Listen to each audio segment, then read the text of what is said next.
Hey everyone, कैसे हो आप सभी। Welcome back to career in action, लगन आपकी एडवाइस हमारी। तो डेली करंट अफेयर्स में आप सभी का बहुत बहुत स्वागत है। This is Shilpa Saroj and आज के इस वीडियो में हम 11 और 12 जनवरी का करंट अफेयर्स देखेंगे। ओके, क्या इंपॉर्टेंट फैक्ट्स हो सकते हैं जो आपको जल्दी जल्दी रिवीजन करना है ताकि वो एग्जाम में आपको देखने को मिल जाए। ओके, एक और चीज़ बताना चाहूँगी कि इसका पीडीएफ आपको टेलीग्राम ग्रुप पे मिल जाता है। डेली इसको रिवाइज किया करिए, उसके बाद फिर जो है करंट अफेयर्स का अगर क्विज आता है तो उसको अटेम्प्ट करने की कोशिश करा करिए। इस तरीके से करोगे आप तो आपका जो आप मेमोराइज करने का जो तरीका है ना वो बहुत जल्दी आपको याद होगा और रहेगा दिमाग में। अब आप ऐसा करोगे कि ये क्वेश्चन ये जो आप देख पा रहे हो करंट अफेयर्स डेली हो रही हैं, ये आप नहीं देखोगे और डायरेक्ट आप करंट अफेयर्स पे जंप करोगे तो नहीं हो पाएगा। ऐसे आपसे गलत कर दोगे, बहुत सारे क्वेश्चन गलत कर दोगे। अभी हाल ही में जल्दी में जो क्विज कराया था हमने करंट अफेयर्स का, उसमें बहुत सारे लोगों ने जानबूझकर गलती देखा मैंने कि बहुत सारे लोग गलती करके रखे हैं, जबकि वो रिसेंट का ही करंट अफेयर्स था। तो ऐसे कैसे गलती हो रहा है आप लोग से समझ नहीं पा रही हूँ मैं। तो करंट अफेयर्स को ध्यान में रखते हुए और इसको पढ़ा करके, ठीक है। तो चलो फिर बिना देरी करते हुए आज का करंट अफेयर्स स्टार्ट करते हैं। लास्ट सेशन में आपको क्वेश्चन ऑफ द डे दिया गया था। वो क्वेश्चन क्या था? Union home minister Amit Shah has inaugurated the 122 foot high Sagol Kangjei statue at the Ibudhou Marjing complex in. तो अभी देखो 122 फुट का एक हाई सगोल कंगजे स्टैचू है इबूधोय मार्जिंग कॉम्प्लेक्स में। ये जो है यहाँ पे इनॉग्रेट करा गया है होम मिनिस्टर अमित शाह के द्वारा। तो ये कहाँ पे किया गया है? तो मणिपुर में करा गया है, ठीक है। कहाँ पे? मणिपुर में करा गया है, ठीक है। चलो अब आगे बढ़ जाते हैं। सबसे पहला देखो क्वेश्चन क्या है हमारा। तो 11 और 12 जनवरी का हम देख रहे हैं। तो 11 जनवरी को हम क्या ऑब्जर्व करते हैं? National human trafficking awareness day, ठीक है। क्या? National human trafficking awareness day जो है हम ऑब्जर्व करते हैं 11 जनवरी को। एम क्या होता है इसका? To raise awareness of the persistence issue of human trafficking. जैसे कि आप समझ पाते हो ह्यूमन ट्रैफिकिंग मतलब शरीर का जो व्यापार होता है उसमें बहुत लोगों को आपने देखा होगा, आपने मर्दानी मूवी देखी होगी, तो उसमें क्या होता है? शरीर का जो व्यापार करते हैं लोग, है ना। लड़की लोगों को किडनैप कर लेते हैं, ह्यूमन भी मतलब सारे ही आ जाएंगे, लड़की बच्चे छोटे, तो इस तरीके से, है ना। तो इसका एम ये होता है कि जो ये इशू है ना ह्यूमन ट्रैफिकिंग को लेके, इसको बहुत ज़्यादा अवेयरनेस फैलाना लोगों के बीच ताकि वो जान तो जागरूक हो सके, है ना। तो ये इसका बेसिक एम है। अब हम नेक्स्ट देखेंगे 11 जनवरी से 11 जनवरी को और क्या ऑब्जर्व करते हैं? तो रोड सेफ्टी वीक, ठीक है। रोड सेफ्टी वीक जो सेलिब्रेट करते हैं हम 11 जनवरी से 17 जनवरी तक, ठीक है, हर साल।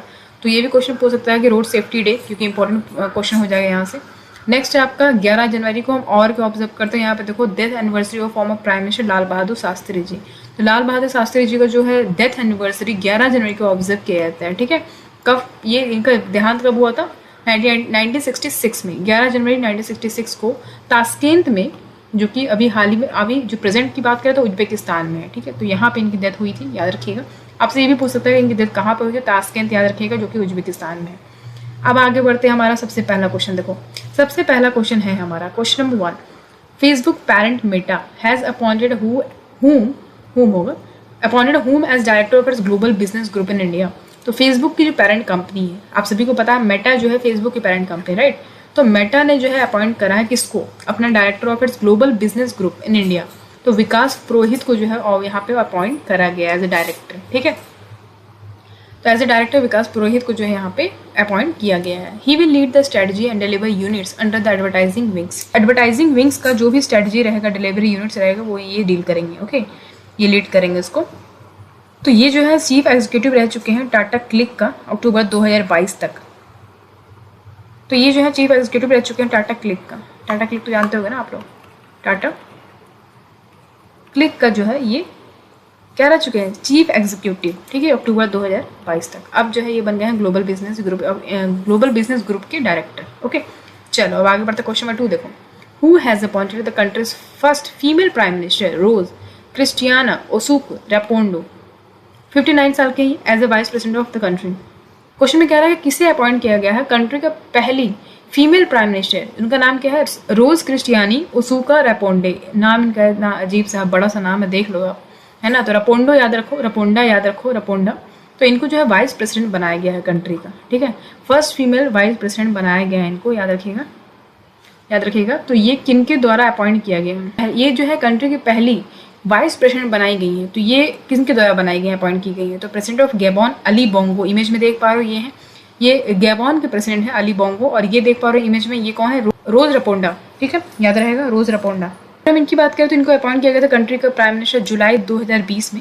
ओके ठीक है, तो इनका नाम जो है बजट मिनिस्टर में लाया गया था 2012 में। ओके याद रखिएगा। सो अब हम आगे बढ़ जाते हैं क्वेश्चन नंबर 3 पे। Who has release his new book title revolutionaries the old story of how India won it's freedom. तो अभी हाल ही में एक बुक रिलीज किया गया, उसका टाइटल क्या है देखो, revolutionaries the old story of how India won it's freedom. तो ये बुक जो है किनके द्वारा लिखी गई है, नोटेड इकोनॉमिस्ट हैं, पॉपुलर हिस्टोरियन है संजीव सन्याल। इमेज में देख पा रहा हूँ ये है संजीव सन्याल। तो इनसे बुक अगर पूछा तो बिल्कुल इमेज याद रखिएगा, ये इनके द्वारा बुक रिलीज की गई है रिवोल्यूशनरीज। ओके चलो क्वेश्चन नंबर 4 देखो। An autobiography of techno educationalist professor K Abdul Gafoor Jnan Sakshi me as the witness was release by whom. तो यहाँ पे देख पा रहे एक ऑटोबायोग्राफी है techno educational professor K Abdul Gafoor Jnan Sakshi me as the witness. ये जो बुक है ये रिलीज की गई है महेंद्र सिंह धोनी के द्वारा। ठीक है, इनके द्वारा जो है ये रिलीज की गई है बुक। तो आप सभी को पता है महेंद्र सिंह धोनी के बारे में बताने की जरूरत है नहीं। ओके तो इनके द्वारा ये बुक रिलीज की गई, तो याद रखिएगा, मे भी क्वेश्चन में पूछ सकता है। ओके चलो अब क्वेश्चन नंबर 5 देखते हो। Who has been reappointed as the chairman of the 5 member BCCI senior selection committee. तो अभी हाल ही में किसे रीअपॉइंट किया गया as a chairman 5 member BCCI senior selection committee के दौरान। तो बीसीसीआई का जो सीनियर सिलेक्शन कमेटी है ना उसमें 5 मेंबर होते हैं, तो उसका चेयरमैन किसे रीअपॉइंट किया गया, तो उसको अपॉइंट किया गया है फॉर्मर इंडियन पेसर हैं चेतन शर्मा। इमेज में देख पा रहा हूँ, इन्हें जो है न्यू चीफ सेलेक्टर बना दिया गया है। ओके याद रखिएगा, he was the head of the board selection committee from December 2020। His name was recommended by the cricket advisory committee. तो ये 2020 से जो है बोर्ड सिलेक्शन कमेटी के हेड रहे हैं और इनका नाम जो है क्रिकेट एडवाइजरी कमेटी के द्वारा जो है रिकमेंड करा गया है। ओके चलो come to the next question, question number 6। Which company has launch low smoke superior kerosene oil for the Indian army in Jammu. Question में कह रहा है किस कंपनी ने अभी एक low smoke superior kerosene oil launch करा है इंडियन आर्मी के लिए जम्मू कश्मीर में। तो भारत पेट्रोलियम कॉर्पोरेशन लिमिटेड यानी बीपीसीएल की बात हो रही है, बीपीसीएल ने इसको लॉन्च करा है। ये बहुत जबरदस्त क्वेश्चन है भैया, पूछ सकता है आपसे, ठीक है, एग्जाम में देखने को मिल सकता है, अच्छा क्वेश्चन है। तो भारत पेट्रोलियम कॉर्पोरेशन लिमिटेड ने जिसको लॉन्च करा है, एसकेओ शॉर्ट में बोलेंगे, superior kerosene oil. Normal kerosene emits substantial smoke which poses a health hazard to personnel who use it as a high altitude where oxygen level is very low. The low smoke kerosene will provide cleaner fuel to soldiers. देखो जो normal kerosene हम use करते हैं ना उससे क्या emit होता है, उसमें सब्सटैंशियल स्मोक निकलता है, तो बहुत ज़्यादा हेल्थ हजार्ड का रूप ले लेता है वो, है ना, पर्सनल के लिए बात करें तो जब इसको हायर एल्टीट्यूड पे यूज़ करेंगे तब तो उसमें क्या होता है कि ऑक्सीजन लेवल बहुत लो हो जाता है, ऑक्सीजन नहीं मिल पाएगा आपकी बॉडी को। तो ये लो स्मोक केरोसिन जो है इसको अगर हम प्रोवाइड करते हैं तो क्लीनर फ्यूल मिलेगा सोल्जर्स को, है ना, तो इसलिए बेसिकली ये किया गया है, इसको लॉन्च करा गया है, तो इसको याद रखिएगा। अच्छा ये बीपीसीएल की बात कर ले, कब फाउंड हुआ, ये 1952 को फाउंड हुआ था, हेडक्वार्टर्स का मुंबई में, ठीक है, कहाँ पे है, मुंबई में इसका हेडक्वार्टर। चेयरमैन कौन है, चेयरमैन कौन है इसके, वैसा रामाकृष्ण गुप्ता, ठीक है, रामाकृष्ण गुप्ता। ओके चलो अब आगे बढ़े थे, क्वेश्चन नंबर 7 देखो। Tracking performance of airport and airlines, Cirium issue a list of the top performing global airports of 2022 which Indian airport has rank second. देखो जो ट्रैकिंग परफॉर्मेंस होता है एयरपोर्ट्स एयरलाइंस का, उसका नाम क्या है, देखो सीरियम, इसने जो है इशू करा एक list top performing global airports of 2022। तो उसमें इंडियन एयरपोर्ट की बात करें तो सेकंड रैंक आया है किस एयरपोर्ट का, तो बैंगलोर का केम्पेगौड़ा इंटरनेशनल एयरपोर्ट है, जैसे कि आप देख पा रहे हो। इसका वीडियो मैं आपको भी सेंड करूँगी, फिलहाल तो मैं यहीं पे हूँ बैंगलोर में ही। तो इसका केम्पेगौड़ा इंटरनेशनल एयरपोर्ट का मैंने शॉर्ट में ये वीडियो बनाया था, वो आप चाहो तो देख सकते हो, बहुत बड़ा है, मतलब बहुत ज़्यादा बड़ा है। तो ये इसमें आपको बहुत ही स्टैंडर्ड आपको देखने को मिलेगा इंटरनेशनल ये एयरपोर्ट जो है, इसीलिए इसका नाम इंटरनेशनल एयरपोर्ट में आया है, सेकंड रैंक का है, याद रखिएगा इसको पूरे वर्ल्ड में बात करें तो। ओके अच्छा यहाँ पर कुछ लिस्ट है वो देख लो आप। तो top 10 ranking for best performing global airport of 2022, यहाँ पर दिख पा रहा है टोक्यो जापान, हनीदा एयरपोर्ट जो है जापान का है, और बेंगलुरु भारत का है केम्पेगौड़ा इंटरनेशनल एयरपोर्ट, ठीक है, केम्पेगौड़ा इंटरनेशनल एयरपोर्ट। थर्ड है सॉल्ट लेक सिटी यूएसए का, सोचो पूरा वर्ल्ड की बात हो रही है, उसमें सेकंड नंबर पर रैंक करा, बहुत बड़ी बात है। तो यूएसए की बात करें, salt lake city international airport, ये यूएसए का है, और दूसरा यूएसए का एक और है डेट्रॉयट मेट्रोपॉलिटन वाइनी कंट्री एयरपोर्ट, और एक यूएसए का फिलाडेल्फिया इंटरनेशनल एयरपोर्ट है, फिर यूएसए का है मिनापोलिस सेंट पॉल इंटरनेशनल एयरपोर्ट, और दिल्ली का 7वें नंबर पे इंदिरा गांधी इंटरनेशनल एयरपोर्ट जो है 7वें नंबर पे, ठीक है। तो इंडिया का 2 है, बेंगलुरु और एक दिल्ली का जो इंदिरा गांधी इंटरनेशनल एयरपोर्ट, तो ये याद रखिएगा रैंकिंग। आगे बढ़ जाता क्वेश्चन नंबर 8 देखो। Which university has back the overall championship at 36 inter university south zone youth festival in Tirupati. तो किस यूनिवर्सिटी को जो है ओवरऑल चैंपियनशिप से नवाजा गया है, 36 inter university south zone youth festival हुआ तिरुपति में, तो कौन सी यूनिवर्सिटी को नवाजा गया? तो यूनिवर्सिटी ऑफ केरला को नवाजा गया। ठीक है, किसको? यूनिवर्सिटी ऑफ केरला को जो है नवाजा गया है। Important question. तो महात्मा गांधी यूनिवर्सिटी जो है वो रनर अप रहा है। ठीक है, तो यहाँ पे याद रखिएगा इसको। ठीक है, चलो क्वेश्चन नंबर 9 देखो। Which state CM has declared Kerala as its first state in the country to go fully digital in its banking service? तो कौन से स्टेट के चीफ मिनिस्टर ने ये डिक्लेयर करा है कि भैया केरला जो है वो पहला स्टेट बन जाएगा पूरे कंट्री में जो फुल्ली डिजिटल होने जा रहा है पूरा बैंकिंग सर्विस में। समझ रहे हो? तो केरला के चीफ मिनिस्टर कौन है? पिनराई विजयन। इन्होंने ये जो है डिक्लेयर करा है। ठीक है, पूरी तरीके से जो है ये बैंकिंग सर्विस जो है वो डिजिटलाइज्ड हो जाएगा। ओके, याद रखिएगा इसको। तो केरला जो है एक ऐसा, मतलब केरला जो है ओनली स्टेट है पूरे भारत में जिसने ये डिक्लेयर करा है राइट टू इंटरनेट। ठीक है, the right to internet as a basic right of its citizen. तो मतलब जो राइट टू इंटरनेट है ये बेसिक राइट है सारे सिटीजन्स का, इनका ये कहना है। ओके, तो याद रखिएगा इसको, इंपॉर्टेंट है। अब आगे बढ़ जाते हैं क्वेश्चन नंबर 10 देखो। The first education group of G20 countries will meet from 31 January to 2 February in. तो यहाँ पे कहना चाह रहा है द फर्स्ट एजुकेशन ग्रुप जो हो रहा है G20 कंट्रीज का वो मीट करेगा। 31 जनवरी से स्टार्ट होगा, 2 फरवरी तक। कहाँ पे होगा? ये चेन्नई में होगा। चेन्नई में होगा। इंपॉर्टेंट क्वेश्चन है, याद रखिएगा इसको। ठीक है, G20 से जब भी क्वेश्चन आए तो याद रखना है इसको, जहाँ भी G20 की जिक्र हो रहा है तो याद रखना है इसको। ओके, तो ministry of external affairs, ministry of education और स्टेट गवर्नमेंट और IIT मद्रास की जो टीम है वो पार्टिसिपेट करेंगे इस मीटिंग में। ठीक है, तो बिल्कुल इसको याद रखना है। देखो बहुत सारे जैसे G20 समिट जो होने वाला है उसमें बहुत सारे ग्रुप्स हैं। जैसे हेल्थ वर्किंग ग्रुप्स है, उसका मीटिंग होगा तिरुवनंतपुरम में, है ना, 18 से 20 जनवरी तक। उसके बाद first education working group meeting Chennai में होगा। तो इस तरीके से जो है पूरा 8 मतलब मीटिंग रखा गया है। ठीक है, तो इसको याद रखिएगा। आगे बढ़ते क्वेश्चन में 11 पे। What is the rank of India in recently release Henley passport index 2023? तो अभी हाल ही में हेनली पासपोर्ट इंडेक्स जो है रिलीज किया गया है। ठीक है, तो उसमें भारत का रैंक क्या रहा है? इंपॉर्टेंट क्वेश्चन, क्योंकि हेनली से क्वेश्चन आते हैं। ओके, तो ये याद रखना है। तो हेनली की जब हम बात करते हैं तो उसमें आप याद रखना है पहले नंबर पे कौन है। तो पहले नंबर पे जो है जापान है। कौन है? Japan has retain its position as the most favourite passport in the world. ठीक है, सबसे जो स्ट्रॉन्ग पासपोर्ट है वो जापान का है। ठीक है, तो भारत की रैंक जो है वो 85 पोजीशन पे है। Compare to last year India position has improve by 2 point. तो पहले जो है इंडिया का 2% से ज़्यादा 2% इंप्रूव हुआ है भारत का, तो 85% पे हो गया है। तो याद रखिएगा इसको, इंपॉर्टेंट क्वेश्चन है। ठीक है, तो सिंगापुर और साउथ कोरिया जो है वो सेकंड रैंक पे आए हैं। ठीक है, सिंगापुर और साउथ कोरिया दोनों ही जो है सेकंड रैंक की हैं। सेकंड, पहला जापान है और ये दोनों सेकंड पे हैं और इंडिया के 85 पोजीशन पे है। याद रखना इसको। ठीक है, देखो जिसके पास इंडियन पासपोर्ट है ना वो ट्रैवल कर सकता है वीज़ा फ्री। कितने कंट्रीज़ में? 59 कंट्रीज़ में। याद रखिएगा इसको, 59 कंट्रीज़ में आप जो है अगर आपके पास वीज़ा है ना, पासपोर्ट है, मतलब इंडियन पासपोर्ट है, तो आप 59 कंट्रीज़ में विजिट कर सकते हो। 2022 में ये नंबर जो है ये बढ़ के कितना हो गया? 60 हो गया। तो आप 60 कंट्रीज़ में आप विजिट कर सकते हो। ठीक है, याद रखिएगा इसको। क्वेश्चन नंबर 12 है SS राजमौली RRR, ये मूवी सबने देखी होगी। Has won the 2023 golden globe award for the best original song motion picture for which track?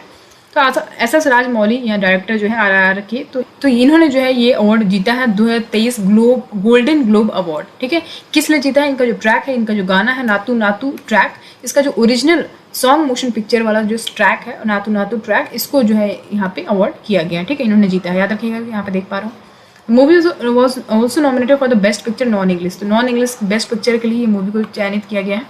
ठीक है, this track was compose bye veteran music director MM Keeravani and sung by काला भैरावा and Rahul सिपलीगंज। इनके द्वारा गाया गया है ये सॉन्ग नातू नातू। याद रखिएगा इसको।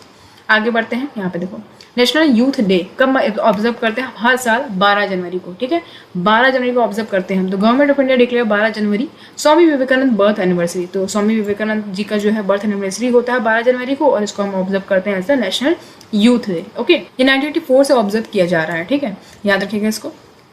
अच्छा, ये स्वामी विवेकानंद जी की बात करें तो कंट्री का मोस्ट इन्फ्लुएंशियल स्पिरिचुअल लीडर है। इंपॉर्टेंट है, इनके द्वारा क्या फाउंड किया गया? रामकृष्ण मठ, रामकृष्ण मिशन और वेदांता सोसाइटी फाउंड किया गया। ओके, इन्होंने जो है इंडिया को रिप्रेजेंट करा और हिंदुइज्म को पार्लियामेंट में रिप्रेजेंट करा था शिकागो में। 1893 की बात हो रही है। इन्होंने जो है नेशनलिज्म का जो कॉन्सेप्ट है उसमें काफी ज्यादा कॉन्ट्रीब्यूशन अपना दिया है। कॉलोनियल इंडिया की बात करेंगे तो ठीक है, तो इसको याद रखिएगा। ये देखो इनका क्या कहना है। इनका एक बहुत फेमस स्टेटमेंट है, arise awake and stop not until the goal is reach.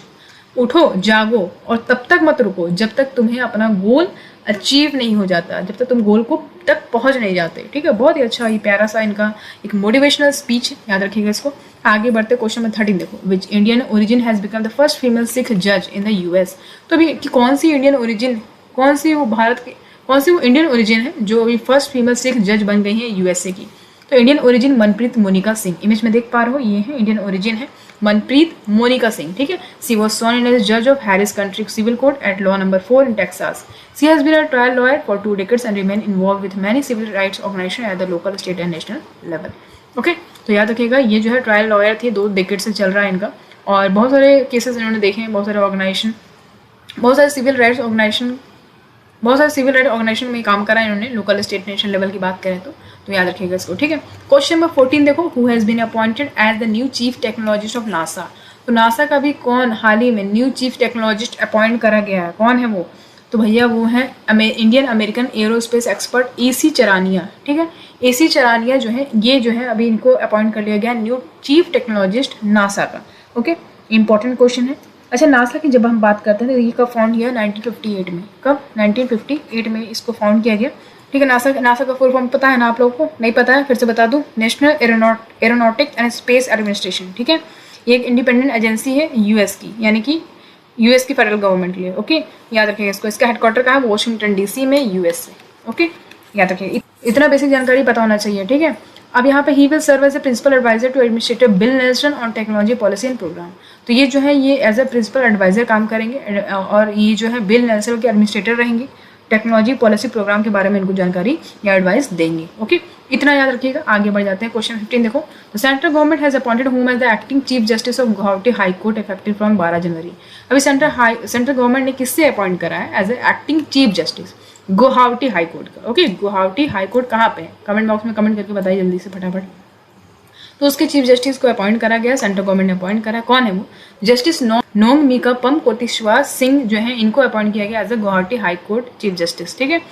वह सुप्रीम कोर्ट जज retired at the age of 65 years, high court जज रिटायर्ड 62। बहुत इंपॉर्टेंट फैक्ट यहाँ पे मैं बता रही हूँ आपको कि सुप्रीम कोर्ट का जो जज होता है वो रिटायर हो जाता है 65 साल खत्म करने पे, लेकिन जो हाई कोर्ट का जज होता है वो 62 साल में खत्म करता है। ओके, इसका जो रिटायरमेंट पीरियड है वो 62 ईयर्स होता है बस। चलो, इतना समझ में आया। आगे बढ़े, question 16। In January 2022 who among the following won the first doctor Patangrao Kadam memorial award. तो अभी 2022 जनवरी 2022 में किसे first doctor Patangrao Kadam memorial award से नवाजा गया है या दिया गया है? तो अदर पूनावाला को। किसको? अदर पूनावाला को जो है ये अवार्ड सम्मानित किया गया है, ठीक है। इंपॉर्टेंट क्वेश्चन है। तो अदर पूनावाला के बारे में आपको मैं बता दूं कि भैया ये CEO हैं। किसके CEO हैं? वैक्सीन मैन्युफैक्चर सीरम इंस्टीट्यूट के, ठीक है। सीरम इंस्टीट्यूट ऑफ इंडिया के, सीरम इंस्टीट्यूट ऑफ इंडिया के, ठीक है। याद रखिएगा इसको। इनको ये अवार्ड मिला है, पतंगराव कदम अवार्ड, फॉर किस लिए मिला? For contribution in the fighting against कोविड-19। कोविड-19 के पीरियड में जो है, जैसे आप सभी को पता है कि सीरम इंस्टीट्यूट ने वैक्सीन बनाई थी, तो याद रखिएगा इसको, कोविशील्ड। ओके, तो पूना वाला जो है ये पहले इंसान है जिसको ये doctor Patangrao Kadam memorial award से नवाजा गया है। ओके, ये एक ऐसा अवार्ड है, ये इसकी बात करें और ये पतंगराव कदम ये है कौन? ये इंडियन पॉलिटिशियन रहे from the state of Maharashtra. Okay, और ये अवार्ड जो है इनकी मेमोरी में ही बनाया गया है। ओके, याद रखिएगा इसको। चलो, अब आगे बढ़ जाते हैं। क्वेश्चन नंबर 17 देखो। 75 army day celebration will be held in which city? तो 75 आर्मी डे सेलिब्रेशन जो है किस सिटी में हेल्ड किया जा रहा है? तो बेंगलुरु में 15 जनवरी को, ठीक है। 15 जनवरी को जो है बेंगलुरु में ये होगा 75 army day celebration. This is for the first time that the event is being conducted out of the national capital. तो ये पहली बार ऐसा होने जा रहा है जब नेशनल कैपिटल से बाहर ये मतलब हेल्ड किया गया है किसी सिटी में, वरना दिल्ली में ही हो रहा था। ओके, ये समझ में आया। आगे बढ़े, क्वेश्चन नंबर 18 देखो। Recently, which country has discovered 2 lithium mines and 1 copper mines in Argentina in South America continent? तो देखो भैया, अभी हाल ही में कौन से कंट्री ने 2 लिथियम माइंस और 1 कॉपर माइंस को डिस्कवर्ड करा है साउथ अमेरिकन कॉन्टिनेंट के अर्जेंटीना में, ठीक है। तो भारत ने करा है। तो देखो यहाँ पे समझो, सेंटर ने क्या करा कि 3 जियोलॉजिस्ट को मतलब 3 जियोलॉजिस्ट के टीम को जो है भेजा सेंटर ने। कब भेजा था? नवंबर में, लास्ट ईयर नवंबर में भेजा था कि जाइए आप लोग पता करिए क्या कोई लिथियम डिपॉजिट्स का पोटेंशियल मतलब आपको देखने को मिल रहा है, क्या लिथियम के डिपॉजिट्स वहाँ पे पाए जा रहे हैं कि नहीं, क्या कोई एक्सेस है वहाँ पे लैटिन अमेरिकन नेशन में। तो यहाँ पे इतना टाइम स्पेंड करने के बाद इन्होंने यहाँ पर डिस्कवर कर लिया, 2 लिथियम माइंस मिले, 1 कॉपर माइंस मिले अर्जेंटीना में, ठीक है। साउथ अमेरिकन कॉन्टिनेंट है वहाँ पे। ओके, तो इसको याद रखिएगा, इंपॉर्टेंट क्वेश्चन है ये, ठीक है। तो जो टीम है इसमें 1 जियोलॉजिस्ट जो है वो कहाँ से है? मिनरल एक्सप्लोरेशन कॉर्पोरेशन लिमिटेड से, MECL से, और एक है काबिल से, ठीक है। काबिल मतलब खानजी विदेश इंडिया लिमिटेड, और एक जो है GSI से, ठीक है, जियोलॉजिकल सर्वे ऑफ इंडिया से, ठीक है। याद रखिएगा इसको, इंपॉर्टेंट है। तो लिथियम के बारे में बताओ तो भैया देखो, लिथियम जो है एक रिचार्जेबल बैटरीज है, सबको पता होता है। ये जो बैटरी है इसको हम क्या यूज़ करते हैं, हम इलेक्ट्रिक व्हीकल में यूज़ करते हैं, लैपटॉप्स में, मोबाइल फ़ोन्स में इसको यूज़ करते हैं एज अ बैटरी, इतना समझो। तो बेसिकली इसलिए जो है यहाँ पे मतलब डिस्कवरी वगैरह हुआ है, तो हमारे काम आ जाए तो क्या अच्छा ही है ना। तो करेंटली मतलब टॉप लिथियम प्रोड्यूसर अगर बोले ग्लोबली तो वो कौन सा हो जाएगा, वो ऑस्ट्रेलिया हो जाएगा, ठीक है। और अर्जेंटीना की बात करें तो 4th लार्जेस्ट प्रोड्यूसिंग कंट्री है पूरे वर्ल्ड में, अगर लिथियम की बात कर रहे हैं तो, ठीक है, याद रखिए इसको। अच्छा एक चीज़ और समझो कि जो आप अगर यहाँ पे जैसे साउथ अफ्रीका है, यहाँ पे साउथ अफ्रीका है ऐसे करके, ठीक है, और यहाँ पे क्या है, यहाँ पे अमेरिका है, ठीक है। साउथ अमेरिका में यहाँ पे आपका चिली, इधर बोलिविया, इधर अर्जेंटीना, तो ये जो ट्रायंगल बनाते हैं ना, ये लिथियम नेशन है एक तरीके से देखा जाए तो, लिथियम ट्रायंगल बनाते हैं ये लोग, ठीक है। यहाँ पे ज़्यादा ये पाया जाता है मतलब लिथियम। ओके, तो याद रखिएगा, इसका इंपॉर्टेंट है ये।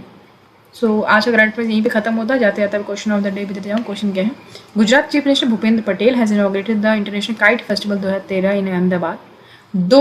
Kite festival 2023 in Ahmedabad, what is the theme of this festival. तो अभी गुजरात के सीएम है भूपेंद्र पटेल, इन्होंने इनॉग्रेट करा था, जैसे कि मैंने आपको बताया था अर्लियर क्लास में, इंटरनेशनल काइट फेस्टिवल 2023 कहाँ पे, अहमदाबाद में। इसका थीम क्या था इस फेस्टिवल का, ऑप्शन देख पा रहे हो, सबका साथ सबका विकास, one earth one family one future, unity of voice, unity of purpose, या फिर सेव ग्लोबल। इसका आंसर जो है आपको कमेंट बॉक्स में कमेंट करके बताना है। ओके, अर्लियर क्लासेस अगर आपने देखी होगी तो आप इसको कर ले जाओगे, जहाँ तक मुझे पता है। ओके, तो आज का वीडियो यहीं पे खत्म करते हैं, मिलेंगे आपसे अगली क्लास में, तब तक के लिए ध्यान रखिए। Thank you so much for watching, see you in the next class.